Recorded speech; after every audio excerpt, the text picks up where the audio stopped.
In every culture, across every continent, there is a symbol that appears again and again. A single eye. Not the eyes we see with, but a third eye, gazing from the center of the forehead. It appears carved into ancient temples, painted into sacred manuscripts, hidden in secret societies.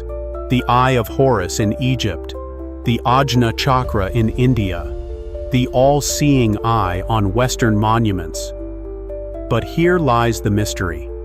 If this symbol was so universal, why did early religions ban it? Why did spiritual authorities fear this hidden power and erase its meaning from public knowledge? The third eye has long been described as the gateway to enlightenment, a bridge between the human mind and the divine. Yet, it was declared dangerous, forbidden, a secret to be silenced. What knowledge did the ancients possess that we were never meant to remember?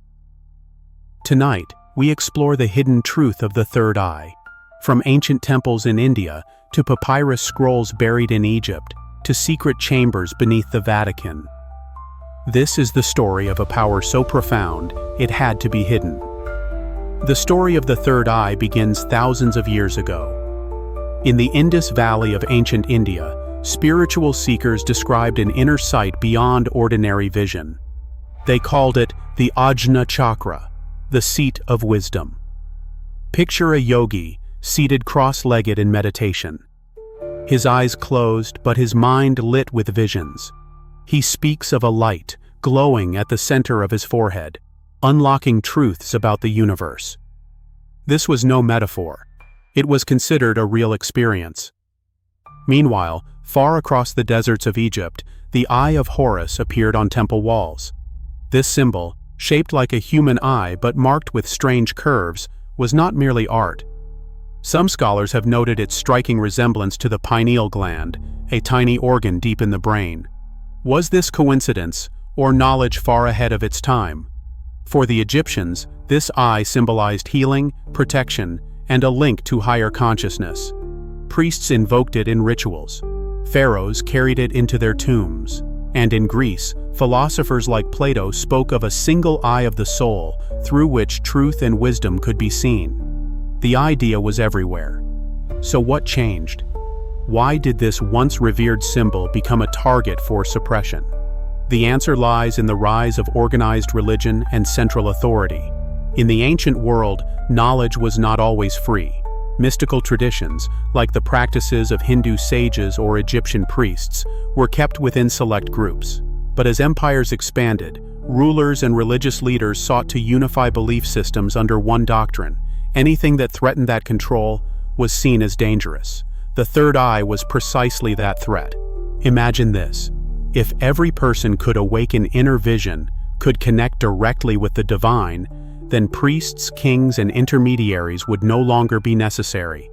The third eye offered personal power, and personal power was a danger to institutional power. Thus began a quiet war against the symbol. Early Christian councils rejected texts that described hidden wisdom. Writings about inner light and higher consciousness were labeled heresy. In medieval Europe, references to the single eye were buried, while the symbol reappeared only in secret societies like the Rosicrucians and later the Freemasons. But the question lingers: did they truly believe the third eye was evil, or did they simply fear losing control of those who discovered it? By the end of Act 1, we see the stage set. The third eye was once universal, revered, sacred, yet through time, it became forbidden. But this is only the beginning.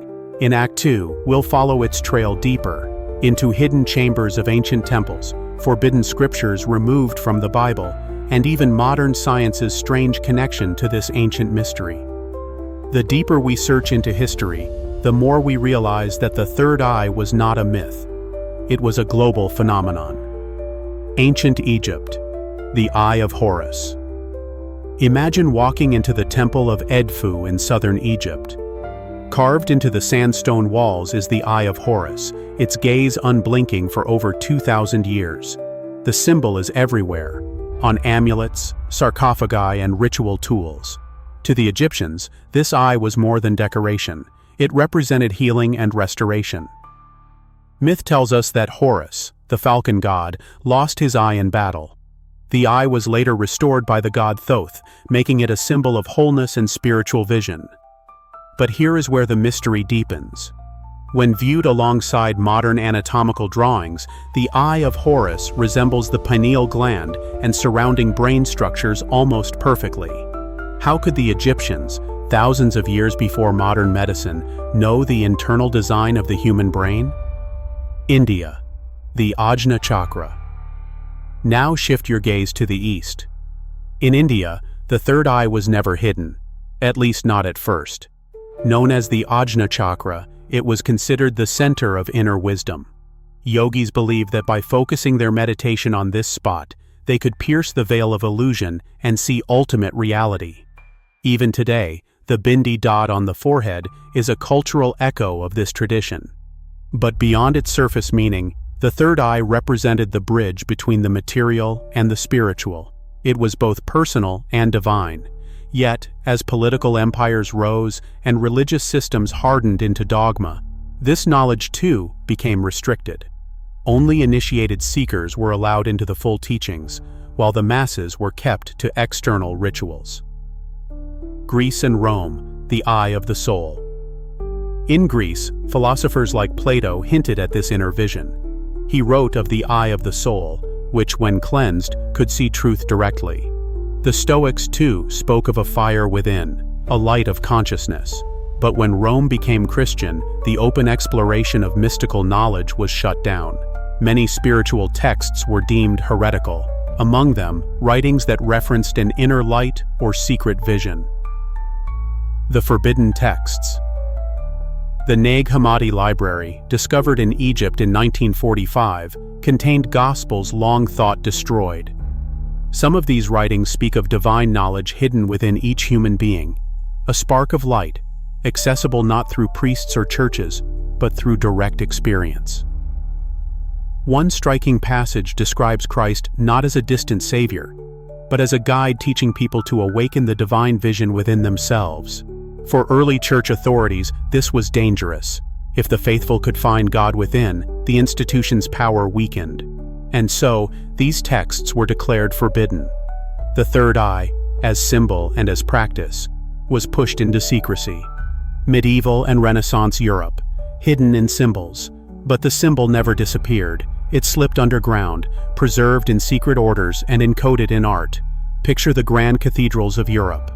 Hidden among the saints and angels are stained glass eyes, single glowing orbs gazing down from vaulted ceilings. Artists, under the watch of church authorities, may have embedded the third eye in subtle ways. Later in the Renaissance, Hermeticism and alchemy revived the idea of an inner illumination. Secret societies like the Rosicrucians and, later, the Freemasons, adopted symbols of the all-seeing eye. To them, it represented the hidden wisdom, the eternal flame of consciousness that rulers had tried to suppress. The Vatican Mystery. Even in Rome, the very center of Catholic authority, the third eye appears in plain sight. Picture this. In the Vatican's courtyard stands a massive bronze pine cone statue, flanked by ancient peacocks. Scholars have long debated its meaning. Why a pine cone? Many believe it represents the pineal gland, the physical organ most associated with the third eye. Could it be that the symbol was never truly destroyed, only hidden in plain view? The pineal gland and modern science gives us an unexpected twist. Deep in the brain lies the pineal gland, a small structure shaped like a pine cone. For centuries it puzzled anatomists, but philosophers like René Descartes declared it the seat of the soul.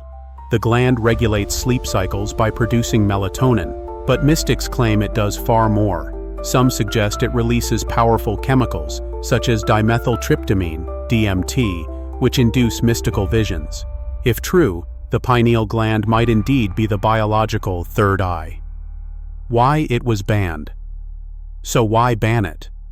Consider this. The third eye offered direct access to the divine, bypassing institutions. If a farmer in the Middle Ages could awaken spiritual visions on his own, he would not need the church. If a citizen of Rome could glimpse eternity through meditation, the emperor's power would diminish. The suppression of the third eye, then, was not about good or evil. It was about control, control of knowledge, control of awakening, control of the masses, the mystery. Today, even now, the third eye remains a controversial subject. Some see it as superstition, others as pseudoscience. Yet millions around the world continue to meditate on it, believing it unlocks higher awareness. And the symbol itself never went away. Look at the back of the US dollar bill, the all-seeing eye atop the pyramid, or the countless corporate logos that echo its shape. Is this coincidence, or evidence of hidden knowledge preserved by the powerful? A global pattern.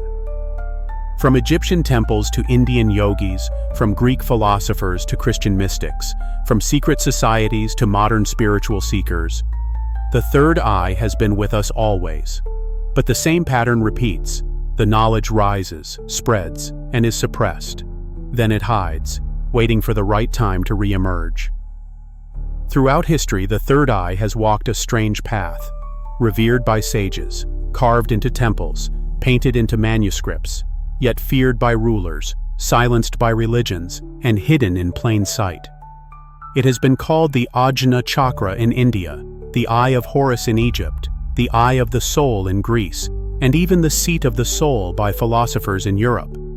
Different names, different cultures, yet always pointing to the same mystery. But why did so many powerful institutions fight to suppress it? Picture this: a medieval cathedral filled with flickering candlelight. Priests chant, scriptures are read aloud, and the masses bow their heads. Yet above them, in the stained glass, a single glowing eye watches, a secret hidden in plain sight. Imagine standing in the Vatican courtyard, staring at the giant bronze pine cone, symbol of the pineal gland. Was it placed there as a warning, or as a silent admission that the knowledge could never truly be erased? The question haunts us: was the third eye banned because it was dangerous, or because it was liberating? Science tells us the pineal gland regulates our sleep, but mystics insist it can awaken visions of eternity. Which version is true? Could both be true? And here lies the greatest mystery. If the third eye really does open a door to higher states of consciousness, what waits on the other side? Enlightenment? Freedom? Or truths too vast, too unsettling for humanity to face? We may never know the full answer, but perhaps that is the point. The third eye has always been a personal journey, not a doctrine, not a commandment, but an inner path. Maybe the secret was never destroyed. Maybe it was never truly banned. Maybe it still waits, silently, within each of us. The question is simple, yet profound. Will you open yours?